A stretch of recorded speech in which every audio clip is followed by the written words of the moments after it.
so much. Thank you so much. Good boy, Creigh! Yeah! No one could imagine what we've accomplished here in the Commonwealth of Virginia tonight. The thunderstorms, the rain, the hail didn't stop you from turning out to make sure your voices were heard today.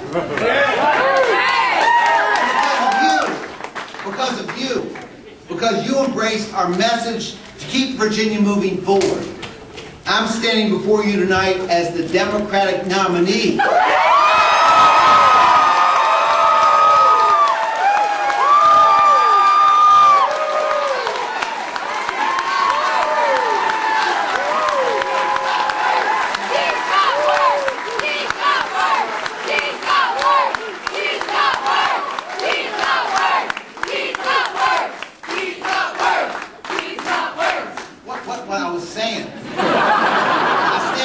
As the Democratic nominee to be the next governor of the Commonwealth of Virginia. Yes! This journey would not be possible without the love and support of my wonderful wife, Pam. And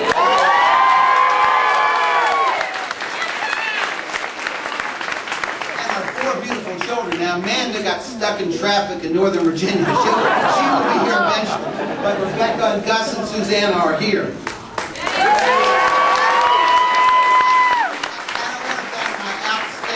Incredible staff, underpaid and overworked. My dedicated volunteers in the field and online, and all of my supporters who carried us, who lifted us up and brought us here tonight. Thank you all so much. Thank you. It's been more than 20 years since we yielded more than one, let alone 3 candidates for the Democratic nomination for governor. And whether the vote today was cast in Abington or Arlington, or Howland or Henrico, or right here in Thomas Jefferson's hometown, Charlottesville, it was a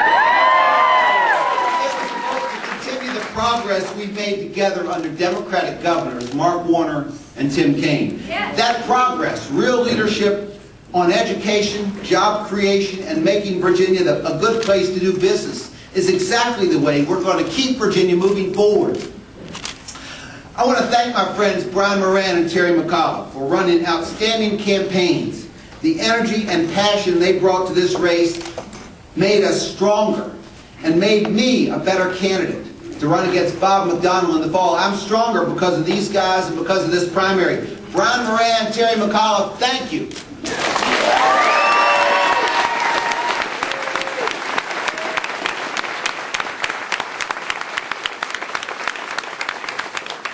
And you know, there's still so much work to do. By focusing on what matters, delivering results for you and the hardworking families of Virginia in every corner of our Commonwealth, and not with rigid ideology or by standing with special interests, but by being honest about the challenges before us, investing your tax dollars wisely and holding ourselves accountable, not with deception or gimmicks that put our fiscal house in disarray. Our approach, leading with optimistic, common sense way of solving problems, is what made Virginia the best managed state in the nation, the best state to start a business, and the state where a child has the best chance for a quality educational opportunity and economic success. But tonight, we know that some things here in Virginia aren't perfect. The economy today has forced our leaders to make difficult choices about what priorities matter the most. So I ask you tonight, are those priorities our children, our seniors, displaced workers, and our middle-class families, or are they the priorities of the special interests with well-heeled lobbyists and the biggest corporations that have told us they're just too big to fail? I say it's education, transportation, and new energy jobs that must come first. I will never turn my back on the children, on seniors, and on working families who are the backbone of our middle-class economy.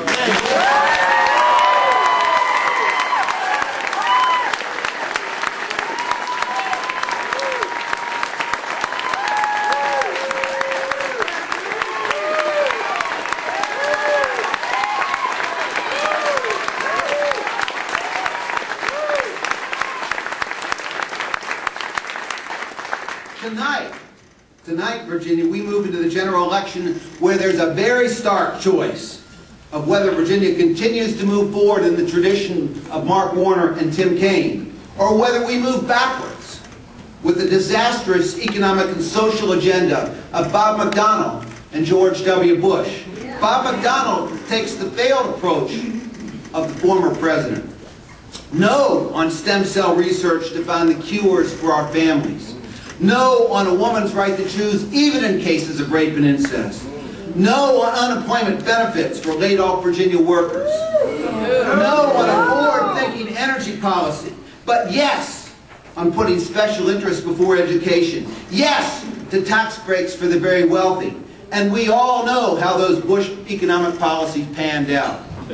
From day one, we've made our campaign about creating opportunity and prosperity in every corner of our Commonwealth, about rebuilding the confidence in our economy by putting middle-class families first, by investing in our children, local schools, and making college education more affordable and more accessible for every Virginian, by finally finding a statewide solution to transportation to create jobs and getting our economy moving again, by creating 21st century clean energy jobs in alternative and renewable energies to get our middle-class families back on their feet, and by solving these challenges.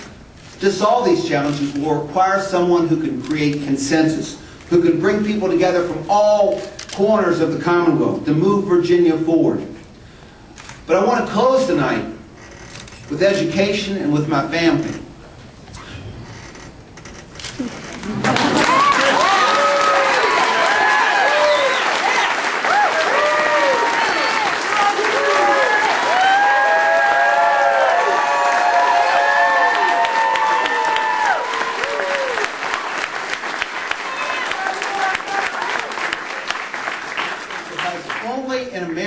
Only in the Commonwealth of Virginia can a mother who still works as a mail carrier in Bath County send his son off to college with four $20 bills in his pocket.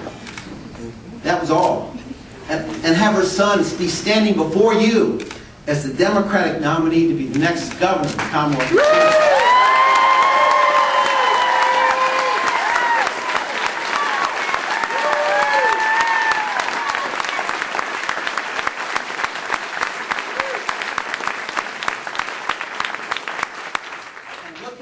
Grandchildren are now. Amanda, who's still stuck in traffic, a graduate of JMU. Rebecca, a recent graduate of UVA. Gus, a junior at William & Mary. And Susanna, soon to be a junior at Bath County High School. Family's success story is built on education and a committed mother and wife. Thank you, Pam.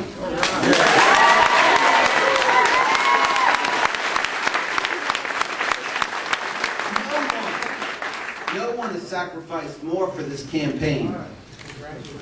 Together, we can create the kind of opportunities for every mother and every father across this Commonwealth.